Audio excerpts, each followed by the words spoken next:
একটা গাছ এবং গাছের সম্পূর্ণ একদম আগা থেকে গোড়া অবধি পুরোটা ফুল এবং ফুলে ফুলে সাদা হয়ে আছে। এটা দেখতে ঠিক যতটা সুন্দর, আহ, এটার ঘ্রাণটাও ঠিক ততটাই সুমধুর। এটা হচ্ছে কফি গাছ এবং এটার বৈজ্ঞানিক নাম হচ্ছে কফিয়া। এই গাছের এই ফুলটার গোড়া থেকেই তৈরি হবে কফির যে উপাদান সেইটা। এইটার ফুলটাও অনেক উপকারী। এটার ভিতরে আছে অ্যান্টিঅক্সিডেন্ট, যেটা শরীরের রোগ প্রতিরোধ ক্ষমতা কমায়।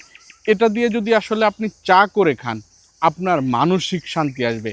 কফির মতো ঠিক অতটা অ্যাট্রাকটিভ লাগবে না, তবে এটা খুবই হালকা, আপনার উচ্চ রক্তচাপ কমবে এবং এইটার চা খেলে আপনি মানসিক শান্তি পাবেন। অনেকেই হচ্ছে মুখের সমস্যার জন্য এই ফুলটা ব্যবহার করে থাকে। বিশ্বের অনেক দেশে এই গাছ দিয়ে হচ্ছে মধু উৎপাদন করা হয়। সেটা যদি কিভাবে, এই গাছে এত পরিমাণ ফুল ধরে এবং এই ফুল থেকে মৌমাছিরা এই ফুল থেকে মধু সংগ্রহ করে, এই মধুটা খুবই উচ্চমানের মধু এবং ওইটার স্বাদটা একটু অন্যরকম হয়।